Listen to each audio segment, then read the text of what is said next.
Hermanos, buenos días. Estamos en el miércoles 13º del tiempo ordinario.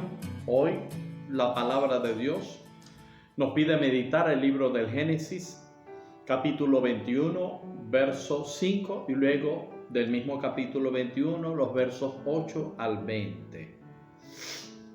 Bien.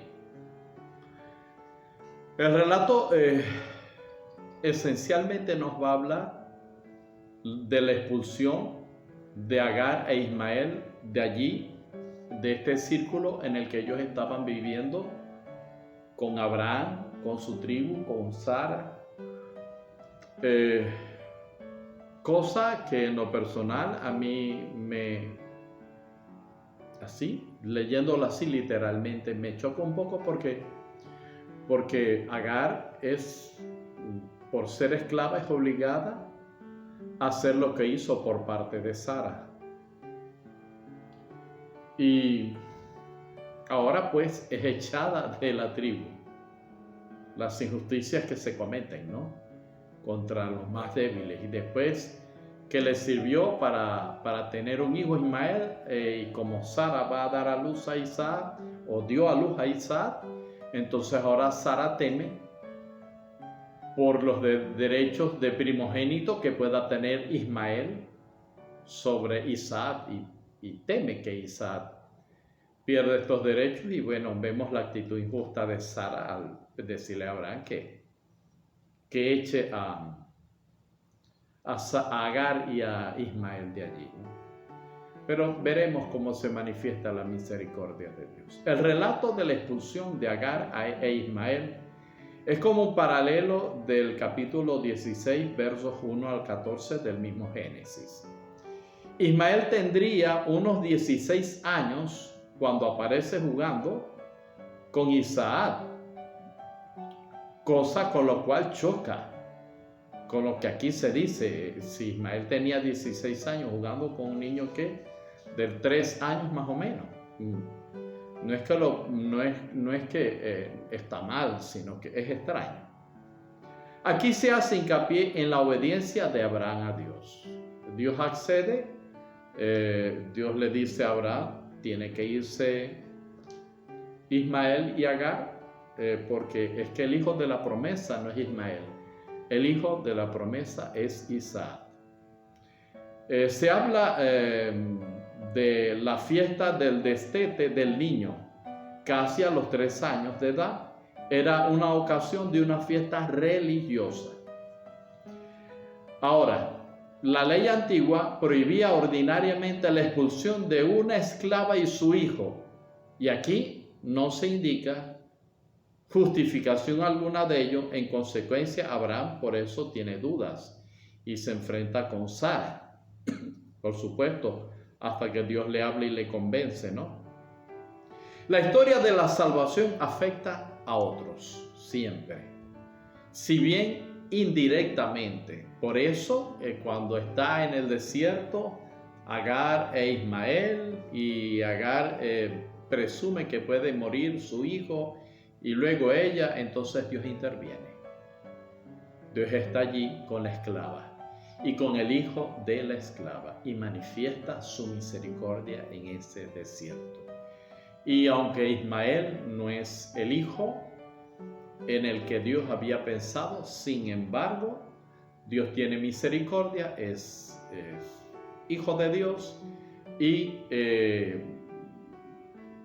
le acompaña. Ismael se convertiría en una persona con descendencia, y que además cuenta con la ayuda de Dios. Ismael significa en hebreo Dios escucha. Pablo va a tomar una enseñanza de Agar y Sara, figura de los 2 testamentos, que Agar es figura del Antiguo Testamento y Sara es figura del Nuevo Testamento, y que nosotros somos hijos no de la esclavitud, sino hijos libres, hijos de la libertad, ¿no? Esa inspiración la va a tener Pablo en una de sus cartas.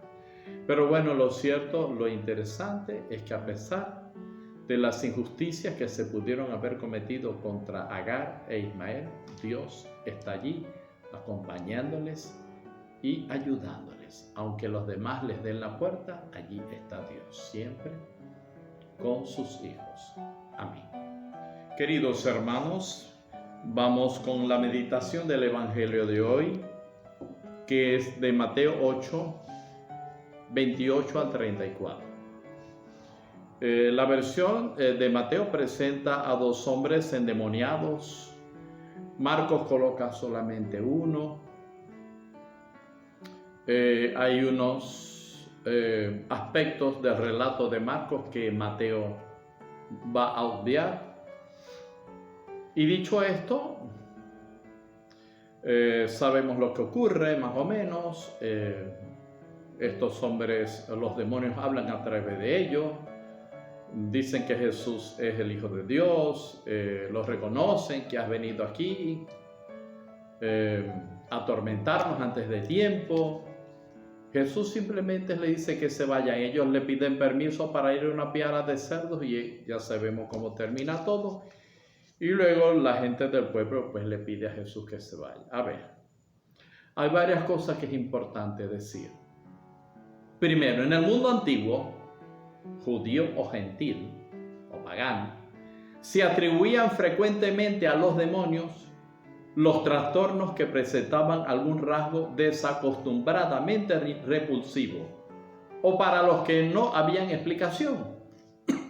Recordemos que no se contaba con los recursos en aquel tiempo que puede tener el hombre de este tiempo, los recursos de la ciencia, la instrucción. Entonces, por ejemplo, una persona que hoy podría tener algún tipo de enfermedad no podía ser explicada, como por ejemplo la epilepsia. En aquel tiempo podrían decir, bueno, está botando espuma por la boca, es un demonio, es un lunático. Ok. Esto es para aquel tipo de conductas y fenómenos que no tenían explicación. Era el demonio. Rara vez es posible definir el tipo de dolencia al que se atribuye una explicación así. Con esto yo quisiera decir que no estamos diciendo que no existe el demonio y que no existe la influencia, porque sí existe, y la posesión, pero no porque una persona dice estoy endemoniada o porque los demás dicen que esa persona está endemoniada, vamos a decir eso. No lo podemos decir. Hay que tener mucho cuidado con eso. La enfermedad mental, por ejemplo, se explicaba obviamente por la posesión demoníaca con más facilidad que los problemas físicos que no tenían explicación. Claro. No teníamos la riqueza de la psiquiatría, del psicoanálisis, de la psicología, de las ciencias humanas. Entonces, un esquizofrénico, un bipolar, una persona con trastornos de personalidad límite, una persona con delirios, pues estaba endemoniada, decían. Lo importante en los exorcismos realizados por Jesús no está en que Él aceptara o no la creencia popular. No. Quienes intervinieron en la formación de la tradición evangélica, quienes escribieron los evangelios, lo expresaron en términos que les eran familiares, porque imagínense que Jesús dijera, mire, este tiene una esquizofrenia, hay que hacer estas cosas. Y la gente diría, ¿esquizofrenia? ¿Qué es eso? ¿Con qué se come? Los exorcismos demuestran que Jesús libera a los hombres del miedo a los demonios. Estos quedan sometidos con una palabra de Jesús. El poder de Dios vence cualquier otro poder. Ok, y esto es importante entenderlo. No hay nada por encima del poder de Dios.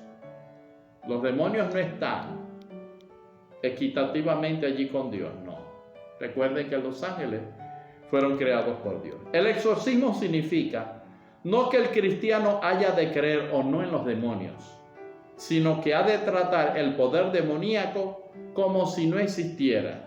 El único poder con el que contamos es el poder de Dios. Sabemos que existe el demonio, sabemos que existe el mal en el mundo, pero, seamos indiferentes a eso y hagamos el bien. Cuando a mí me llega una persona y me dice, creo que hay una persona de mi familia que está poseída, bueno, esto es muy complejo hablarlo acá, amigos míos, pero a veces hay algo allí en nuestra mente que está inclinado siempre por el mal, ¿qué es lo que a la gente le gusta las películas de terror? ¿Qué es lo que se queda más en la mente del hombre? Que hubo sangre, que hubo guerra, que decapitaron a una persona, que hay una persona endemoniada. Parece que esa noticia siempre es como si fuera algo morboso. Si yo pacto con unas personas, miren, en esta casa vamos a bendecirla, vamos a rezar, y cualquier cosa que pase, tengan fe, no le hagan caso. Si me obedecen, vamos por buen camino, pero hay gente que no, que le gusta alimentar este tipo de situaciones.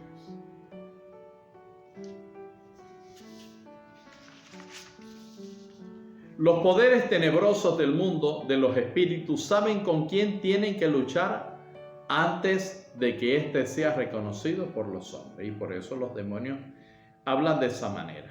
La petición de los demonios para que se les envíe la piara de cerdo no es simplemente un gesto de maldad.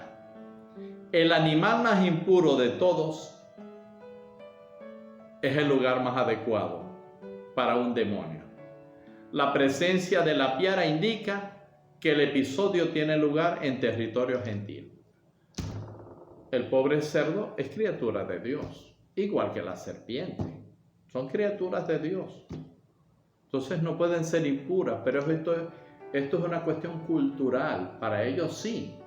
Para este mundo judío, pues sí, eran animales impuros. Vamos a recordar que en el libro de los Hechos de los Apóstoles, Pedro tiene una visión y ve todos aquellos animales bajando del cielo, animales que estaban en el catálogo de animales impuros que no se podían comer, entre ellos el cerdo, y Dios le dice, come. Y Pedro no entiende, y cuando, claro, en una catequesis lo que le venía, Pedro entra a la casa de un pagano, de Cornelio, y delante de él, claro, conociendo la palabra de Dios, vino el Espíritu Santo y bautizó a Cornelio y a toda su familia. Y dice Pedro, ahora caigo en cuenta que Dios no hace acepción de personas, sino que salva a todo hombre que crea en Él y que cumpla con su voluntad. Más o menos así dice. Pero bueno, esto es más o menos lo que quiere significar este relato. Los demonios pasaron de los hombres a los cerdos, pero incluso estos los rechazaron, ya que no hay lugar para los demonios en un mundo en que ha entrado el poder salvífico de Dios en Jesucristo. No hay lugar para el demonio en donde está Jesús. Y para que Jesús esté en tu corazón y no el demonio, hay que meditar todos los días el Evangelio.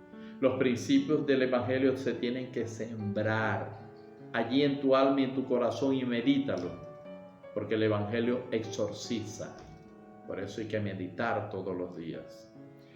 El relato es un ejemplo de cómo un milagro falla en cuanto a medio para inculcar la fe, porque cuando aquellos aldeanos se enteran de lo que ha pasado, porque los porqueros empezaron a regar la noticia, tuvieron miedo y le dijeron a Jesús que se fuera. Por eso decimos que el milagro falla en cuanto a medio para inculcar la fe. La fe tiene que ser catequizada, tiene que catequizarse a la persona, tiene que la persona convertirse en un discípulo, alumno y escuchar. Así es como va a ir calando y triunfando la fe en la vida del hombre. Dios te bendiga en el nombre del Padre y del Hijo y del Espíritu.